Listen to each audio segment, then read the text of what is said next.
So as we saw last time, there are three distinct levels of language: linguistic level, the speech level, and the conversational level. And all of these levels of meaning affect arguments.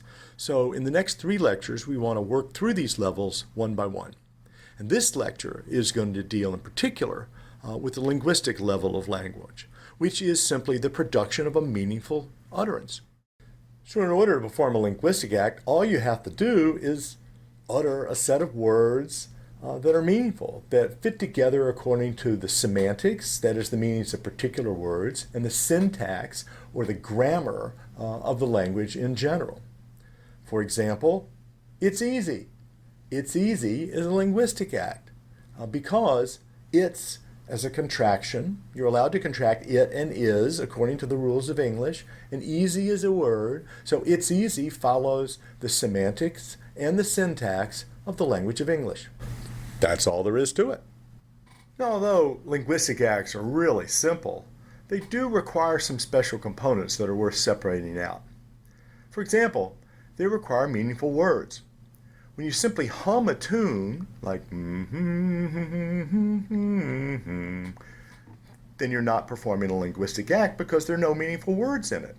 But when you sing a song, I love Miranda and Nicholas too, then you are performing a linguistic act because you uttered words that were meaningful when they were put together in that way. And I've been taking this for granted, but of course the words you utter have to be meaningful. It's not going to be a linguistic act if you utter what looks like a sentence, namely a set of sounds, that look like words if they're not really words.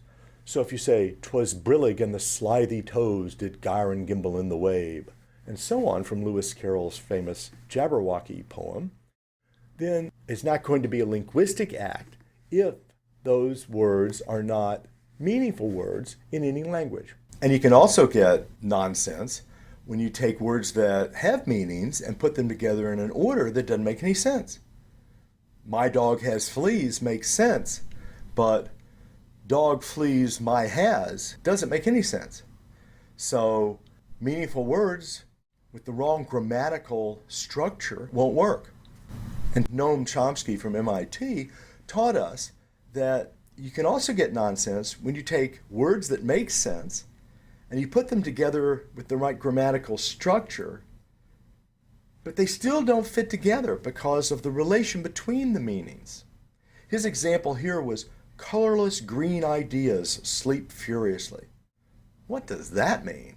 Colorless green ideas sleep furiously? Well, colorless makes sense. Green, that's a word. Ideas, sleep, furiously. Each of those words makes sense, and they're each in their appropriate grammatical role, but altogether it doesn't make any sense. So there are lots of ways you can get nonsense in language. And when you do, you're not performing a linguistic act. Now there's some really fun examples where it's not clear whether or not the utterance is meaningful. Some of these examples, among my favorites, are garden path sentences. Here's one. The man who whistles tunes pianos. Wait a minute, what does that mean? If you think of it as the man who whistles tunes is one unit, then you don't understand what the word pianos is doing. Because the man who whistles tunes sounds like a reference to a particular man, and pianos is not a verb. But if you think of it as the man who whistles is one unit, and the second unit is tunes pianos, so it's the man who whistles tunes pianos, then it makes sense, because it's the man who's whistling also tunes pianos. So you have to be able to carve the set of words up into the right units and see what grammatical structure they have in order to understand the sentence. Because tunes can either be a verb, which tells you what the man is doing to the pianos, or it can be a noun, which refers to the thing that the man is whistling.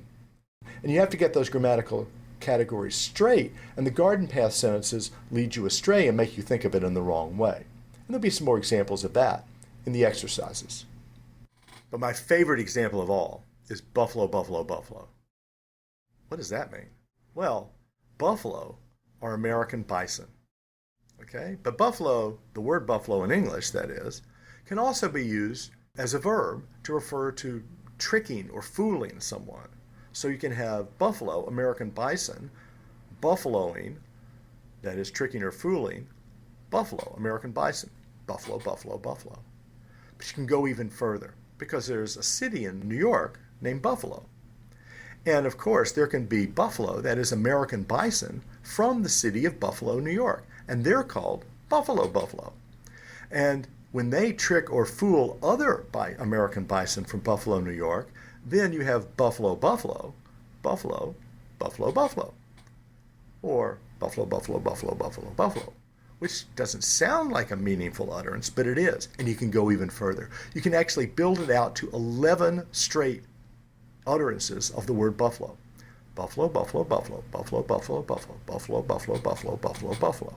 Now tell me what that means. I'm not going to explain it to you because it takes a while to explain it. But if you think about it, you might be able to figure it out.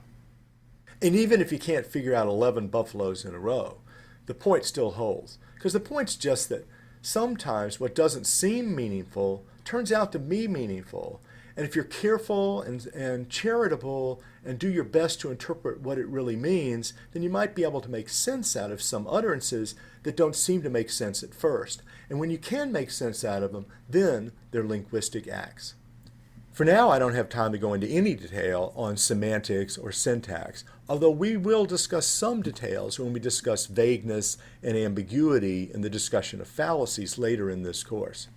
But I hope that the linguistic level is pretty simple and understandable, so we can go on and look in more detail at the speech act level and the conversational act level.